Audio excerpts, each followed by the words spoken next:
যোগাযোগ রাখতাম। আমাকে সবসময় উনি মা বলে ডাকতেন, যেহেতু উনি অনেক ছোটোবেলায় মা হারিয়েছেন। তো আমাকে উনি বলতেন যে তুই আমার মা। আমি অনেক চেষ্টা করেছি চাচুকে আমাদের কাছে নিয়ে যাওয়ার, পরিবারের কাছে। পরিবার, আমার বাবা, আমার মা, আমার বোন যারা আছে সবাই আমরা অনেকবার ঢাকায় এসেছি, চাচুর সাথে দেখা করেছি। চাচুর আশেপাশে যে ভক্তরা আছেন ওনাদেরকে নিয়ে আমরা যোগাযোগ করার চেষ্টা করেছি এবং কথা বলেছি অনেকবার যে চাচু চলো, শেষ অনেক তো হয়েছে, সেই সময়টা আমাদের সাথে থাকো।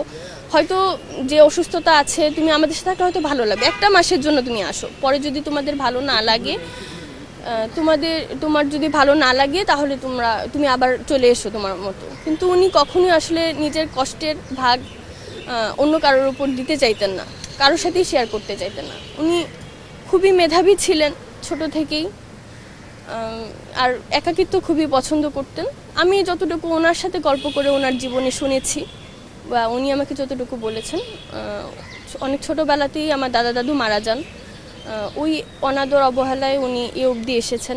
আমার বড় চাচু ওনাকে দেখাশোনা করতেন, কিন্তু একটা সময় হলো যখন উনি লেখালেখিতে যুক্ত হয়েছেন বা এই বাহির জগৎটা যখন উনি চিনতে পেরেছেন, হয়তো অনেক অভিযোগ ছিল ভিতরে, আমাদেরকে কখনো ওইভাবে কিছু বলেনি।